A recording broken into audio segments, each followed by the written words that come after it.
फौजदार। आज का हमारा टॉपिक है मृदा संसाधन संरक्षण।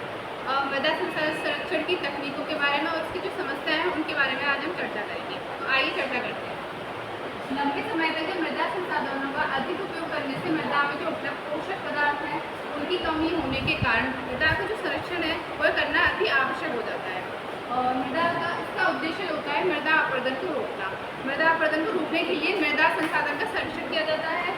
मृदा को अपने स्थान पर कायम रखकर उसकी उत्पादन शक्ति को बनाए रखना ही मृदा संरक्षण कहलाता है। तो अब आती है मृदा संसाधन की क्या है समस्याएं। तो हम इनकी समस्या के बारे में चर्चा करते हैं। पहली आती है मृदा का अपरदन। इसका तात्पर्य है जल एवं वायु द्वारा मृदा के कणों का विनाश किया जाना मृदा अपरदन कहलाता है। जब प्राकृतिक शक्तियाँ होती हैं जल एवं वायु, इनके द्वारा मृदा के जो उपजाऊ पोषक तत्व हैं उनका विनाश करना और मृदा के जो कण हैं उनको एक स्थान से दूसरे स्थान तक ले जाना, इसके कारण मृदा अपरदन होता है। प्राकृतिक शक्तियों के द्वारा मिट्टी का एक तेजी से निष्कासन किया जाता है तथा मृदा चक्रीय भूमि उसकी पूर्ति न कर पाए उसे मृदा अपरदन कहते हैं। अर्थात मृदा की ऊपरी उपजाऊ परत का कटकर अपने स्थान से हटना मृदा अपरदन कहलाता है। इसके कारण लंबे समय से जो बनी उपजाऊ मिट्टी है वह क्षण भर में ही समाप्त हो जाती है। ये मृदा अपरदन कहलाता है। नेक्स्ट, निक्षालन की समस्या। जो मृदा में जो घुलनशील तत्व हैं वो ऊपरी परत से घुलकर वर्षा के कारण इस स्तर से बीस स्तर में चले जाते हैं। ये मृदा निक्षालन कहलाता है। मृदा निक्षालन के कारण ही जो पोषक तत्व होते हैं वो नीचे की तरफ चले जाते हैं तथा मिट्टी जो होती है वो अनुपजाऊ बन जाती है, जो कि मृदा अपरदन का महत्वपूर्ण कारण है। और इसके बाद थर्ड है बाढ़। जो वर्षा काल में नदियों की बाढ़ के कारण जो है मृदा का क्षरण हो जाता है। मृदा जो एक स्थान से बहकर दूसरे स्थान पर चली जाती है और उपजाऊ मिट्टी का कटकर बह जाती है और दूसरी ओर जल भराव के कारण मिट्टी के जो रासायनिक संतुलन है वो भी बिगड़ जाता है, जो कि मृदा अपरदन का एक कारण बनता है। और इसके बाद आता है फोर्थ पॉइंट, उर्वरता का ह्रास।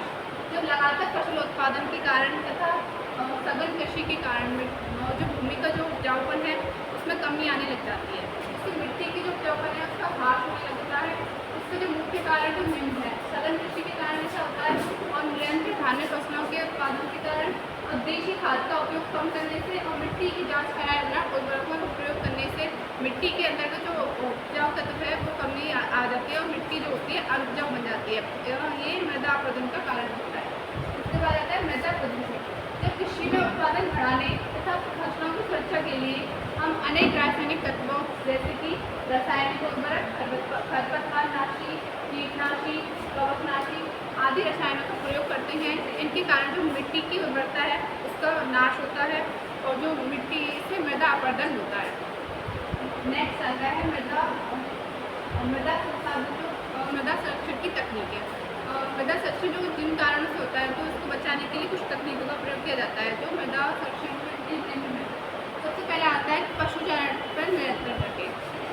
जो पशु होते हैं अनियंत्रित पशुचारण के कारण भूमि पर से वनस्पति आवरण समाप्त हो जाता है और जो मिट्टी के जो कण हैं वो ढीले हो जाते हैं और इसके कारण जो मृदा अपरदन होता है। अतः पशुओं के लिए पशुचारण के लिए निश्चित क्षेत्र में चारागाह के रूप में विकसित किए जाने चाहिए और जिससे घास की वृद्धि तीव्र होने के साथ मृदा अपरदन कम हो जाता है। जो पशु होते हैं उनके कारण जो मिट्टी के जो कण हैं वो ढीले हो जाते हैं, जिससे मृदा अपरदन का एक महत्वपूर्ण कारण होता है। और अतः इसको रोकने के लिए हम पशुचारण के लिए एक निश्चित चारागाह क्षेत्र बनाना चाहिए। इसके बाद नेक्स्ट हो जाता है आवरण फसलें।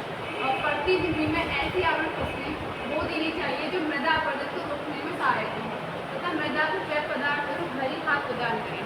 हमें ऐसी आवरण युक्त फसलें बोनी चाहिए जो जिनसे मृदा अपरदन कम से कम हो। नेक्स्ट आता है स्थानांतरण कृषि पर प्रतिबंध। विश्व में विभिन्न आदिवासी जनजातियों के द्वारा की जाने वाली स्थानांतरित कृषि पर प्रतिबंध लगाना चाहिए। स्थानांतरित कृषि के अंतर्गत मतलब किसी स्थान से पेड़ों को काट दिया जाता है और उनको जला दिया जाता है, जिससे ना मिट्टी में अपरदन बढ़ता है। तो इसलिए हमें जो स्थानांतरित कृषि है वो उस पर प्रतिबंध लगाना चाहिए और मृदा को संरक्षण करना चाहिए। नेक्स्ट पॉइंट है समुच्चय रेखीय जुताई करके। इसके अंतर्गत ढालदार भूमि पर समुच्चय रेखाओं के अनुसार जुताई की जाती है, जिससे मिट्टी की ढाल को समान करके खेती की जाती है। यदि इस ढाल को समान नहीं किया जाता तो अत्यधिक मृदा अपरदन होने की जो संभावना है वो ज़्यादा रहती है। अतः हमें समुच्चय रेखीय ढाल के अनुसार ही कृषि करनी चाहिए।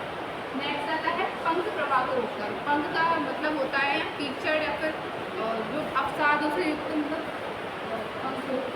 द्वारा मृदा संरक्षण किया जाता है। इसके अंतर्गत घाटियों में वन रोपण करना चाहिए। जो घाटियाँ होती हैं उनमें वन रोपण करना चाहिए और जो ढाल वाले क्षेत्र है वहाँ अधिक से अधिक वन लगाने चाहिए। और जो वृक्षों की कटाई है उसको प्रतिबंध भी लगाना चाहिए। तो जो पदार्थों को एक जगह एकत्रित नहीं करना चाहिए। इसके कारण पंख प्रभाव को रोका जा सकता है तथा मृदा का संरक्षण किया जा सकता है। उसके बाद नेक्स्ट पॉइंट आता है फसल चक्र प्रणाली अपनाकर। किसी भूमि पर अगर एक ही फसल को बार बार उगाया जाए तो उसके कारण उसमें पोषक तत्वों की कमी हो जाती है, जिससे मिट्टी में पोषक तत्वों का संतुलन क्या होता है, बिगड़ जाता है। अतः फसल प्रणाली अपनाई जानी चाहिए जिससे मिट्टी लंबे समय तक उपजाऊ बनी रहे। इसके कारण हम मृदा का संरक्षण अच्छी तरह से कर सकते हैं। नेक्स्ट आता है अवनालिकाओं पर बांध बनाकर। अपरदन को रोकने के लिए जो अवनालिका है उन पर हमें बांध बनाना चाहिए और जिसके कारण मृदा को संरक्षित किया जा सके, जिससे पानी के तीव्र प्रभाव को रोका जा सके और जल की अपरदन शक्ति को कम किया जा सके। इससे मृदा अपरदन कम होता है। अवनालिका पर अगर हम बांध बनाते हैं तो जो मिट्टी का जो तेज बहाव है उसको कम किया जा सकता है, जिससे कि अपरदन को रोका जा सकता है। उसका नेक्स्ट पॉइंट है मृदा प्रदूषण से रक्षा करके। वातावरण में जो मौजूद नाइट्रोजन है और सल्फर डाइऑक्साइड पदार्थ मृदा को प्रदूषित कर देते हैं। यह पदार्थ वर्षा के साथ मृदा में प्रवेश करते हैं, जिससे मिट्टी क्या होती है, अम्लीय हो जाती है। जब वर्षा के साथ ये जो पदार्थ है मृदा में प्रवेश कर जाते हैं और मिट्टी को अम्लीय बनाते हैं, जो कि मृदा अपरदन का महत्वपूर्ण कारण होती है। और इसके जो उत्पादन क्षमता है वो कम हो जाती है, जिससे मृदा का जो है उपजाऊपन वह कम होता